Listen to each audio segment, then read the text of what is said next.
எல்லாருக்கும் நிரந்தரமான வீடு இருக்கணும். ஒவ்வொரு வீட்டுக்கும் ஒரு மோட்டார் சைக்கிள் வாகனம் உறுதியா இருக்கணும்.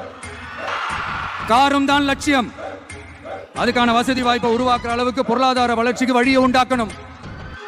ஒவ்வொரு வீட்டில் இருக்கிற ஒவ்வொருத்தரும் மினிமம் டிகிரி படிச்சிருக்கணும். குறைந்தபட்சம் ஒருத்தருக்கு நிரந்தர வருமானம் கிடைக்கணும்.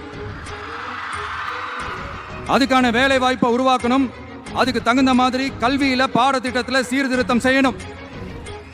கவர்மெண்ட் ஹாஸ்பிட்டல்ஸுக்கு மக்கள் எல்லாரும் பயம் இல்லாம நம்பி போற மாதிரி மாத்தணும். பருவமழை காலத்தில் ஏற்படுற வெள்ளத்தால ஊரும் சரி மக்களும் சரி விவசாயமும் சரி பாதிக்கப்படாம இருக்கணும். முக்கியமா இண்டஸ்ட்ரியல் டெவலப்மெண்ட்ஸ்ல கான்சென்ட்ரேட் பண்ணணும். எல்லாத்தையும் விட ரொம்ப ரொம்ப முக்கியம், சட்டம் ஒழுங்க ரொம்ப ஸ்ட்ரிக்டா வச்சிருக்கணும். நம்மளுடைய அம்மா அக்கா தங்கச்சிகள் அவங்களுடைய பிள்ளைகள் குழந்தைகள் எல்லாருக்கும் பாதுகாப்பு, அதுவும் உண்மையான ஸ்ட்ராங்கான பவர்ஃபுல்லான பாதுகாப்பு